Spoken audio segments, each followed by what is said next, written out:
Guys, kalian tahu nggak? Ada kisah misterius hilangnya seorang pendaki di Gunung Kawi karena melihat sosok perempuan misterius. Bagaimana kisahnya? Ini dia kisahnya. Salah satu kisah mistis yang paling menyeramkan di Gunung Kawi datang dari seorang Raditya, seorang pendaki yang mengalami kejadian horor saat mendaki gunung bersama 3 temannya pada tahun 2015. Perjalanan yang dimulai dengan antusias menjadi misteri yang belum terpecahkan hingga saat ini. Raditya bersama 3 temannya memutuskan untuk mendaki Gunung Kawi. Mereka berangkat dari Jakarta menuju Malang menggunakan kereta api malam. Tiba di Malang sekitar pukul 5 pagi. Setelah beristirahat, mereka memutuskan untuk melanjutkan perjalanan menuju Dusun Gendogo, titik awal pendakian. Dengan perlengkapan lengkap, mereka memilih pendakian via jalur keraton. Meskipun jalur ini jarang digunakan oleh para pendaki. Jalur pendakian Gunung Kawi ini memiliki trek yang lebih sulit dibandingkan trek populer lainnya seperti Batu Licin. Namun, keputusan mereka ternyata membawa petualangan yang tidak pernah terlupakan hingga saat ini. Awal kejadian mistis. Kisah mistis Gunung Kawi ini dimulai dengan normal hingga mereka melewati hutan lebat. Raditya yang berada di barisan belakang merasa tidak nyaman. Ia melihat bayangan samar berlari di antara pepohonan. Meskipun merinding, ia memilih diam dan berpikir positif. Tak lama setelah itu, mereka berada di sebuah makam tua yang diyakini sebagai makam Joko Klono, seorang tokoh misterius di kawasan tersebut. Di dekat makam, mereka mendirikan tenda. Ketika salah satu teman mereka pergi untuk buang air kecil, ia kembali dengan raut wajah aneh. Ia terlihat melamun dan bersikap dingin. Meskipun ditanya, ia hanya menjawab singkat dan berkata baik-baik saja. Keanehan ini menjadi awal serangkaian kejadian menyeramkan. Di sepanjang perjalanan, Angga semakin menunjukkan hal-hal yang tidak biasa. Ia sering menoleh ke kiri dan ke kanan, seakan-akan melihat sesuatu.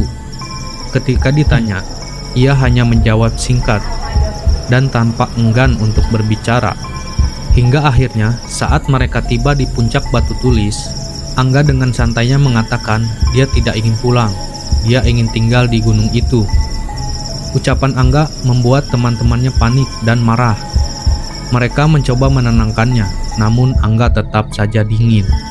Malam itu, saat yang lain tidur, Raditya berjaga di dalam tenda. Ia mendengar suara langkah kaki di luar, tetapi tidak melihat siapapun saat memeriksa.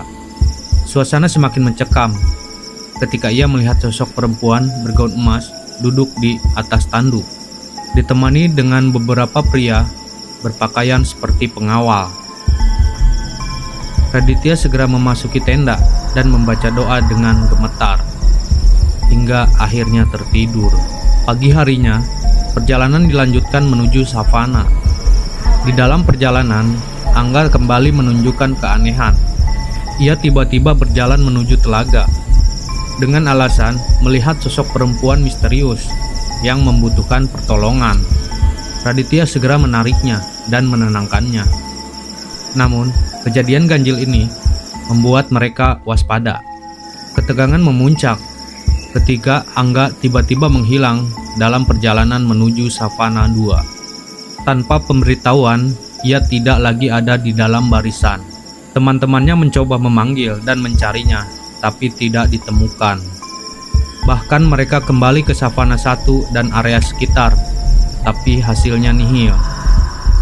Ketiganya akhirnya memutuskan untuk turun dan meminta bantuan tim SAR. Namun, jejak Angga tidak pernah ditemukan.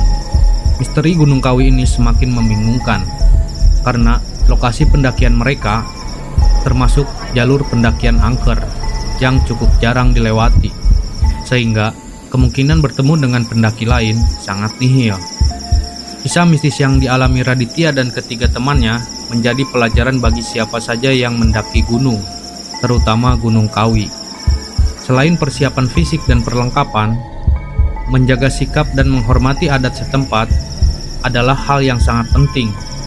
Hingga kini, hilangnya Angga masih menjadi misteri pendaki yang belum terpecahkan dan menambah daftar panjang cerita mistis Gunung Kawi. Bagi para pendaki, kisah mistis Gunung Kawi ini menjadi pelajaran untuk selalu waspada dan menjaga sikap di alam bebas. Menurut kalian gimana guys? Kisah Raditya dan ketiga temannya saat mendaki Gunung Kawi. Tulis di kolom komentar.